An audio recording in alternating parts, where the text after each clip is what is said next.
Salutare! Reparăm astăzi încă un măruț. Avem aici un MacBook Air A1932, nu e unul dintre preferatele mele. Este un Air cu i5 de prin 2018-2019, ceva de genul ăsta. Nici nu știu ce problemă are. Sincer, n-am încercat, nu m-am desfăcut, spatele aici, văd că are o lovitură puternică. Super îndoit. Bun. Hai să vedem ce se întâmplă dacă îl alimentăm. O să punem USB-ul pe ecran, să-l vedeți și voi acolo sus în dreapta. Da, ăsta câte porturi are? 2 porturi USB-C. Bun, punem într-unul. Și avem un 5V și niciun consum. Bun, îl punem în ăstălalt. 5V, 7 mA, 6,7. Bun, îl întorc. Să vedem ce se întâmplă. Așa, nimic. Și dincoace nimic. Bun. Da, interesantă treaba. Așa, bun. Deci, hai să revenim să vedem ce se întâmplă aici. Să încercăm să punem noi și topul să se vadă un pic mai bine.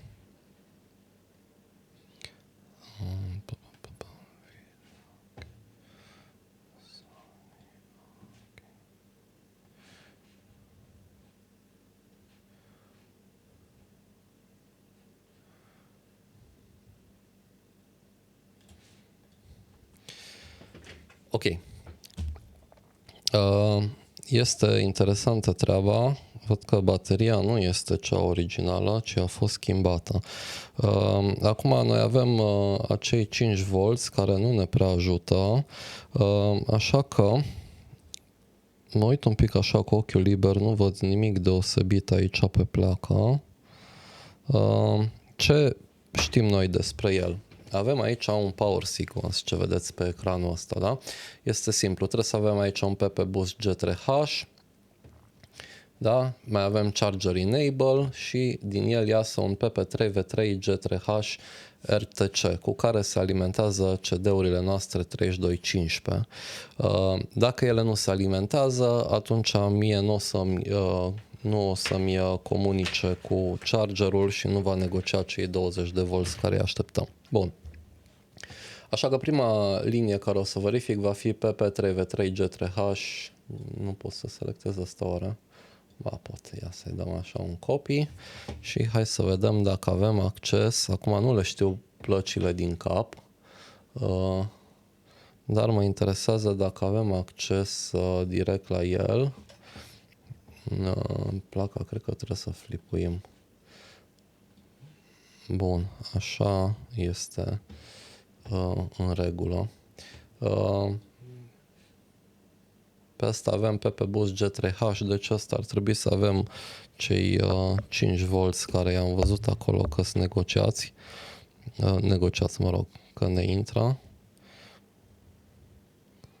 Da, interesant că nu avem nimica pe main, deci PP Boost G3H-ul nostru nu este activ.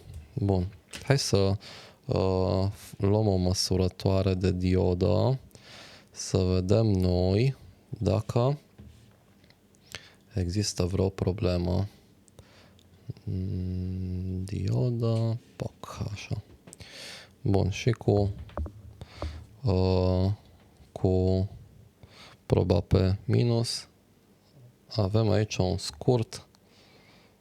Avem un scurt pe PP Boost. PP Boost G3H-ul nostru este în scurt. N-am scos bateria, ce-i drept sunt cam tântălău. Primul lucru trebuia să-i scot bateria. Așa, și hai să mai încercăm o dată.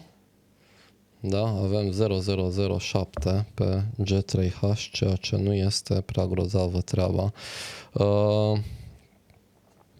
Putem să încercăm un pic de injecție. Trebuie să-mi pregătesc camera termică. Ok, am pregătit aici camera termo.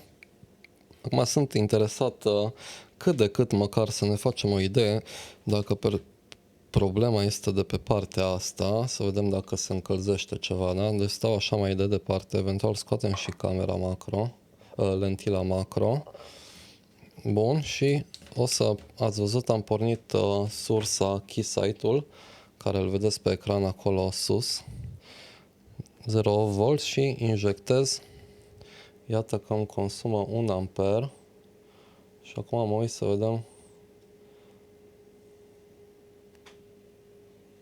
dacă se încălzește ceva vizibil. Sincer, nu observ.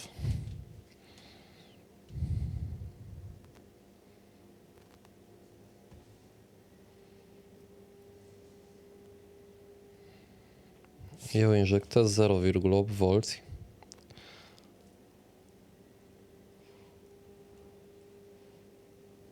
Așa, dar n-am decât reflexii pe partea asta. Bun. Haideți că cred că cel mai bine ar fi să scoatem placa din laptop. Va dura puțin. O să pun pe pauză toată treaba și revin când e desfăcută.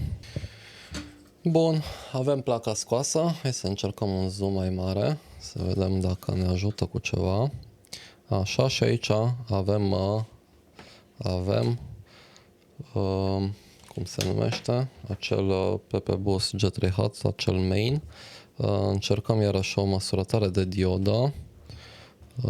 Trebuie și captura de multimetru. Unde să o punem? Hai să punem partea asta. Așa, bun. Și să vedem ce se întâmplă aici, pe partea asta. Nu mai avem scurt. Extraordinar. Nu vedeți voi?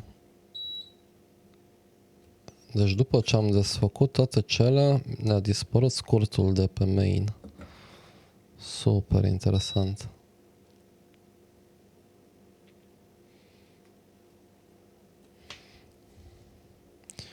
Bun. Foarte tare. Oare cum se întâmplă așa ceva? Hai să ne uităm un pic pe schemă. Main-ul ăsta, din câte știu eu, merge. Acel PP Boost G3 Hot îmi merge la conectorul ăsta, care ajunge undeva în partea dreaptă, un pic.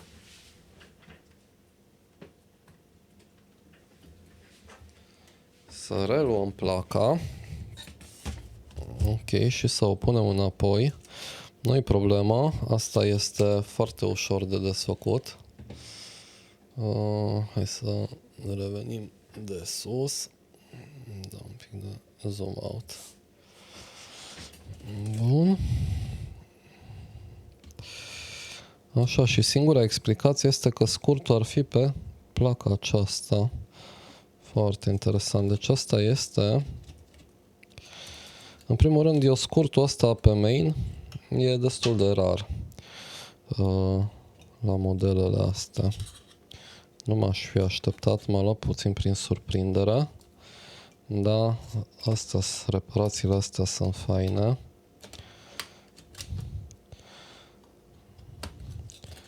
Așa, cât de cât le-am pus. Că în altă parte n-ar trebui să meargă mie acest main. Mă chinui să-i conectez. Acum, fără șuruburi, e un pic greu să-l nimerim. Portul ăsta. Sper că l-am nimerit cât de cât. Bun, și hai să vedem acum. Da, mai luăm o măsurătoare, oprim sursa asta, că nu ne trebuie deocamdată. Da, și avem scurt din nou. Super interesant. Vedeți voi? Așa, hai să le desfacem pe rând. Desfacem touchpad-ul, nici măcar nu i-am conectat partea aia din dreapta. Nu mai avem, deci problema noastră este din touchpad, tastatura. Și să fi fost aici. Aici se vede o înțepătură. Vedeți?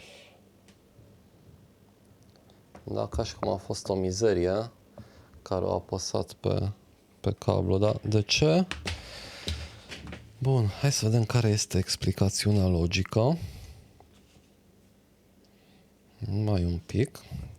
Să scoatem camera că nu ne mai este de folosință. Și de ce? Avem noi pe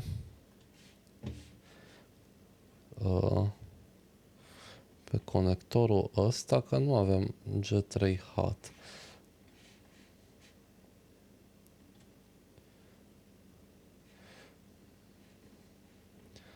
Avem un G3 HAT touchpad filter. Bun. Scuze. Așa, și pe partea asta alta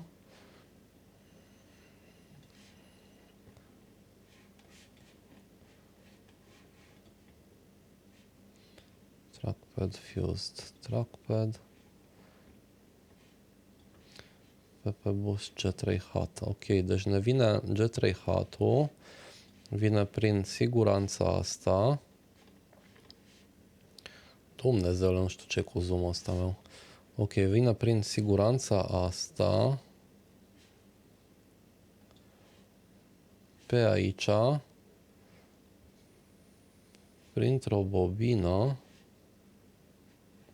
da, și de aici ne merge în trackpad. Bun, și acum nu mai avem nimica, nu mai există scurtul. Bun, hai să vedem fără scurt, sunt curios ce se întâmplă dacă conectez, mă rog, fără trackpad.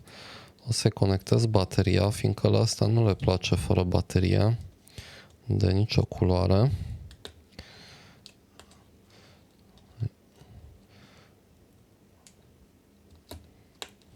Ok, am conectat bateria, e conectat ecranul, e conectată încărcarea, restul nu ne prea interesează. Trackpad-ul e deconectat și îi conectăm, hai să punem noi pe top, și conectăm USB-ul. Bun. 5V, iată că se schimbă. Schimbarea și-a negociat la 20 de volți. Bun.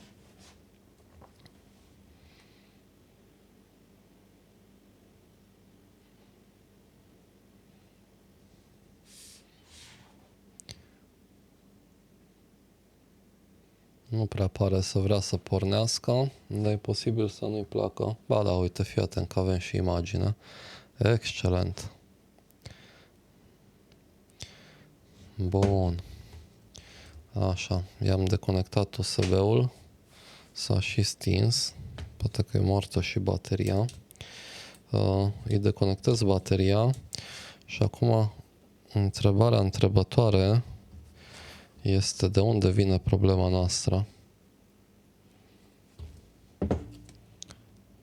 Da, este problema din touchpad.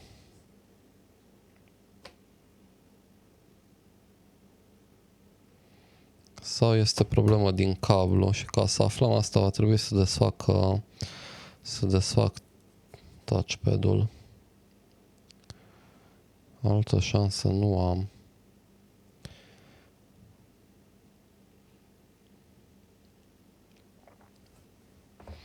Bun, ia să vedem chinezeria asta, au lipit-o? Oare e lipită tare?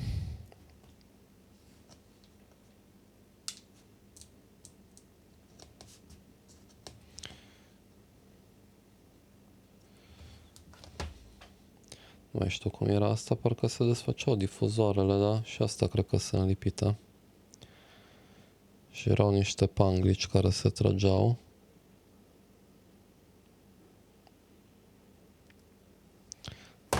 Să fie totuși, eu totuși am un feeling că problema este de aici.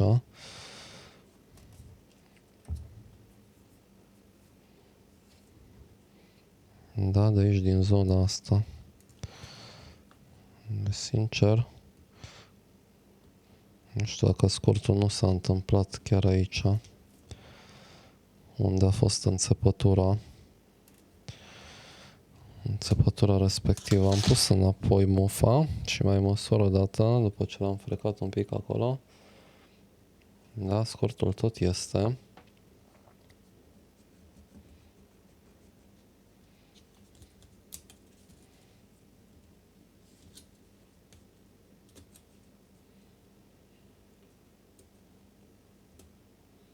Vedeți? Și dacă mișc aici, parcă se schimbă și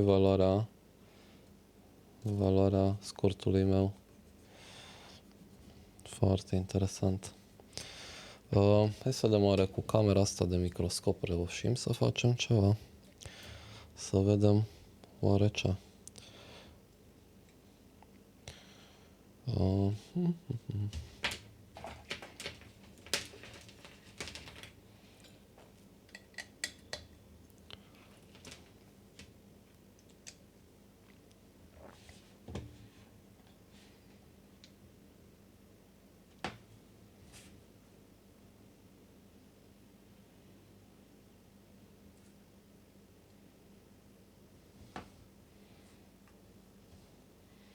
Da, deci aici este înțepătura vieții. O să încerc să răzuiesc puțin.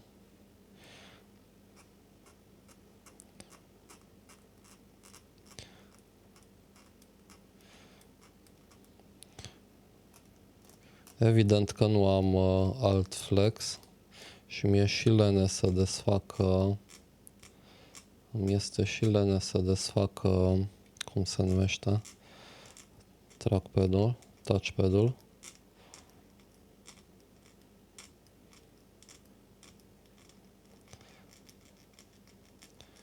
Bun, aici cred că sunt două sau una. Eu urăsc microscopul ăsta. Cred că este un singur.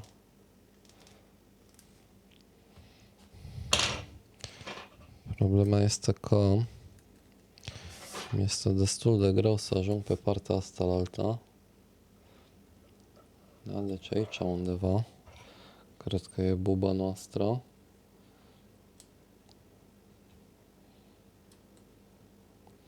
Efectiv nu înțeleg, Lucian, cum poate să lucreze cu microscop din asta. Nu pot coordona mâinile nici cum.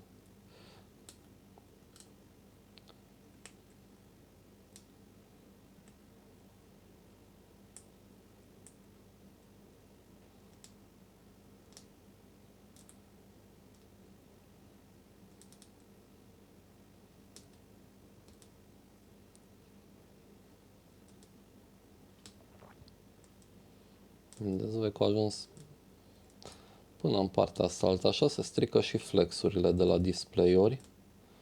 Da? Exact la fel. Intră o pietricică, o mizerie și efectiv împunge flexul. Asta este boala lor. Bun, hai să mai măsurăm o dată. Nu știu dacă am făcut ceva, cred că va trebui să scot microscopul optic cu asta. Da, iată că a dispărut scurtulescul nostru. Da, mai avem scurt. Touchpad-ul este conectat. Bun, hai să vedem. Te pomenești că l-am reparat așa, numai zgârind chestia aia. Îi conectez acum toate cele.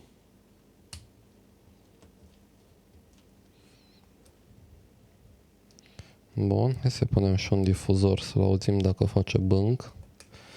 Perfect. Și hai să dăm imaginea de sus.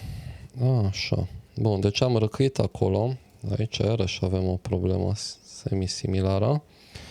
Eu mai măsor o dată, da? Deci vedem multimetru acolo sus în stânga. Da, acum avem 0,4 diode mode pe el. Așa, hai să încercăm acum să conectăm bateria.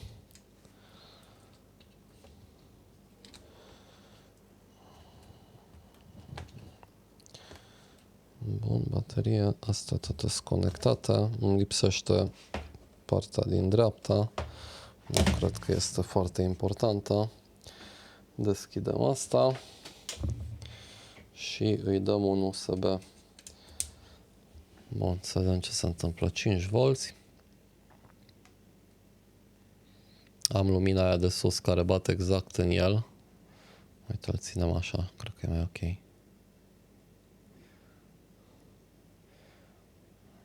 Da, a făcut Bing. Avem Apple logo.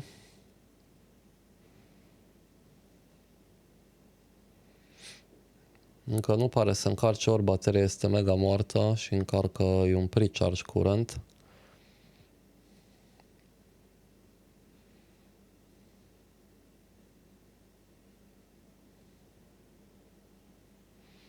Bun, cum a ajuns acolo? E simplu, ori fi mers la mare, o intra nisip de undeva, bate vântul, frunza îndungă, intră pe la ventilație. Acum, cred că nu o să-i placă lui nici faptul că nu am ventilatorul conectat și nu am placa din dreapta, o să-i lipsească ceva senzor și va fi un pic cam încet. A început să încarce un pic mai sănătos.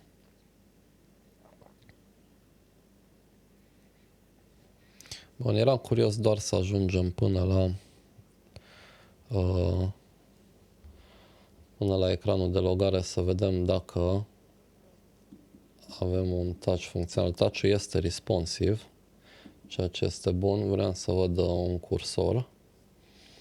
Da, mai așteptăm acum, deci o să dureze o veșnicie. Ar trebui să-i conectez toate cele la loc. Da, Intel ăsta se încinge. Bun, și avem touchpad-ul merge. Tastatura merge. Ok, o să scot alimentarea USB. Uite, și a rămas pe baterie, ceea ce este perfect. Îi deconectez bateria și îl punem înapoi. Da, asta a fost reparația, oameni buni. Iarăși o reparație simplă. Cine s-ar fi gândit la chestia asta? O să-i pun aici, cred că niște UV, da? Sau eventual îi pun și o bandă să o țină asta apăsată. Cam asta a fost, sper că v-a plăcut. Nu vă speriați de Apple-uri, avem documentație, avem scheme, avem board view-uri, avem power sequence-uri. Dacă sunteți la îndemână cu un pic de electronică, să știți că vă puteți descurca să le reparați. Bun, până data viitoare vă salut, sunt Mircea, dați-mi un like, subscribe dacă n-ați făcut-o, mă ajută foarte mult și ne vedem data viitoare. Pa, pa!